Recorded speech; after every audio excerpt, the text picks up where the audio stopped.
Welcome. This is David Bowles, Human Meme.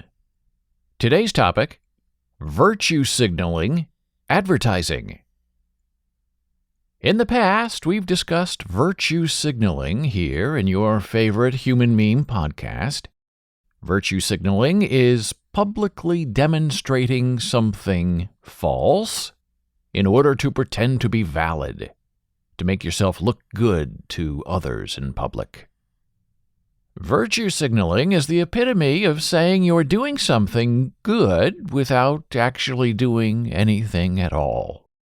Politics is the best safe haven for virtue signaling, closely followed by any Hollywood film star. But virtue signaling in advertising is coming up fast on both of those positions, and I fear will quite soon take over the top spot of falsity posing as a new and horrible reality. The most fascinating thing about virtue signaling in advertising is the ugliness in that reality. For example, in a recent soap and lotion television commercial, we were presented with a body and another body, and they're scarred and burned and sort of mutilated people. And this was shown in prime time and supposed to be, I guess, a persuasive commercial to press mainstream America into buying the skin products. And right now, as I speak to you, I'm still not certain if that purpose was convincing or not.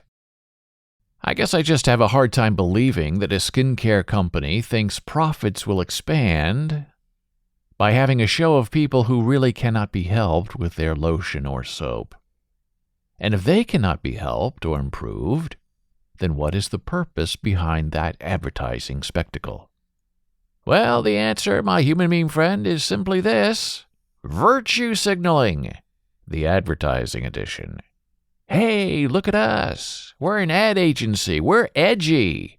We're showing you a softer skin lotion product using people who really can't benefit from the product.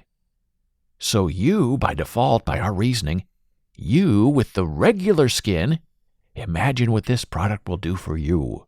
You go out, give us a buy, support our edginess in advertising.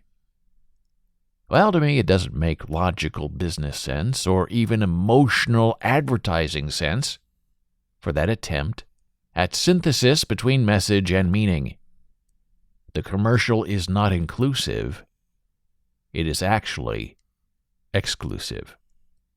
Oh, and there's this new trend on Instagram, interesting really, by regular people to expose those who fiddle with their Instagram beauty photos just to make themselves look better.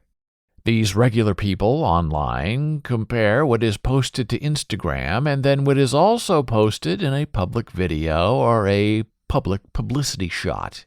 And seeing all the changes between real life and the virtue signaling of filters can be an alarming sort of advertising to the unsuspecting eye. Those Instagram stars advertise their virtue signaling by doing the filtered reversal of the forever damaged body by creating a new unreality. They don't have skin pores, no skin bumps or buzzers on those bodies and faces, all perfectly blurred and blended, with subsequent loss of skin texture, tone, and joint creases, and there's not even an attempt to reflect reality. They just want to create a whole new fake reality in order to sell you very real things that cost real money. It's all just a little bit silly. So now we have some advertising on TV that is sort of a skein between both extremes. Echoes by the same misfits on Instagram selling you from the other side of the perfect, imperfect realm. Damaged skin that does not need a scented soap, and the Instagram face that doesn't really exist. And I suppose that is the ideal of using real bodies, unretouched and imperfect, to sell you stuff today. Oh, and I know you've seen the other kind of virtue-signaling advertising on television. The newest trend is fat people dancing and eating yogurt. Fat people dancing and swimming and biking in their underwear in public on television. All that, and I'm not picking on fat people. Fat is the new thin in America.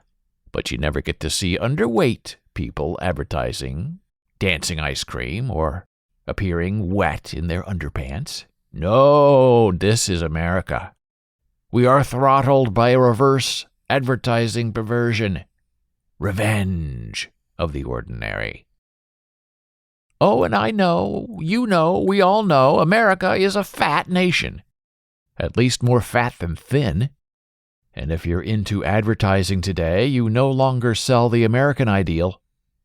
You instead try to sell the American reality, signaling your virtue, that you are unbiased and inclusive, and that you've settled for the middle ground. Now, in an older advertising age you may not remember, the ideal was the sell. The ideal was the everything. This one thing I'm selling you, this one thing can change you, this one thing can save you from your miserable life. You can become this if you only buy that one thing. And yes, the virtue signaling, the advertising edition back then was within you when you bought the product. Yes, I believe I can be that wonderful, perfect thing. Here is my money. Please help me. Aspiration was more important than inspiration. All phony behavioral clues were tarnished, disassembled, and trashed. And the idea of selling the perfect, the beautiful, the divine was everything to a product company's bottom line in days long ago now. Well, back then, you, the audience, we, the mark, the subject, the topic, the target, wanted to imitate excellence by purchase. You wanted to become something to be admired.